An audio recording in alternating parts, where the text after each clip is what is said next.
at you. 4 years old, March. You are sitting on a carpeted floor in an empty room. There are gloomy, furniture-shaped ghosts on the carpet, marking the spots where the sofa, the armchair, the table used to be.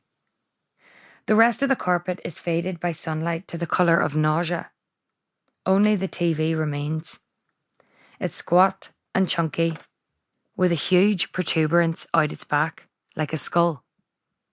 The Animals of Farthing Wood is on. Outside, your mother and father are packing the car full of lamps and end tables and boxes of books. The van that had your bed in it has already left. You watched it go with your face pressed against the window, and when you asked your father, "Will I ever see it again?" he laughed so aggressively he dropped a stack of shoeboxes, and your mother shouted, "Careful," from the kitchen. On screen, Whistler the Heron is carrying a toad in his mouth across a motorway. Your parents are arguing. He carried a large chest of drawers downstairs without waiting for her to help him. What use will you be if you destroy your back lifting things that are far too heavy? Could you at least try to be helpful? Your father says nothing. The smaller animals don't stand a chance, Vixen says to Fox. Your father continues to play Tetris with the car's contents, flattening coats with his hand while squeezing boxes in on top. Kestrel and Oil could carry them over, Fox suggests, and Vixen replies, "Yes, but they're natural enemies." When the house is emptied, you are put in a booster seat in the back of the car, next to a cardboard box with a picture of a toaster on it that is now inhabited by a kettle. On the drive to the new house, you look out the window at the grassy roadside verges. You think about 2 hedgehogs flattened under the wheels of a truck. 5 years old, July. An objectionably sunny day spent in a bathroom showroom.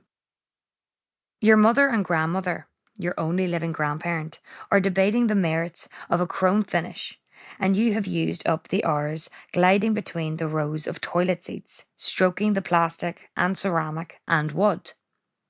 You opted mentally for either the clear plastic, pocked with fusilli-shaped twists of barbed wire, or the one with bubbles and yellow and blue and green fish.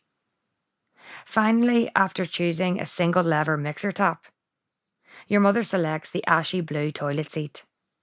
It has an artificial tree bark pattern, etched lines broken up by painted on knolls.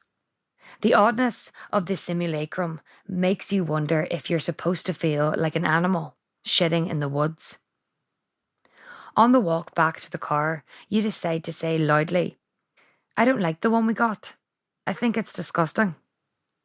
Because disgusting is a word you learned to use with confidence only recently, and because unsolicited honesty is something you're still trying out. Your mother heaves a sigh that seems to travel the length of the car park. In a tired voice, she says, "You know, part of being grown up is learning when to keep things to yourself." You sleep on the way home, your head trapped in a triangle of sunlight and your neck bent like a crowbar. You are lodged between your grandmother and the white cardboard box printed with a showroom logo. The box looks like it ought to have a birthday cake inside. All 3 of you, your increasingly deaf grandmother, the toilet seat, you, are wearing seatbelts. 6 years old, October. Can you spell it though? Hospital. Clever girl. This is how you like your mother best.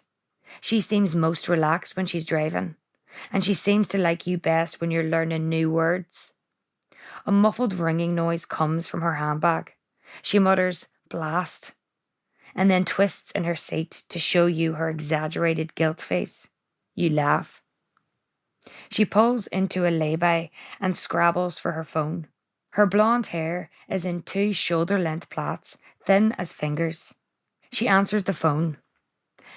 "Hi, Joan," and you chew on the straw of your Ibina carton and you swing your feet.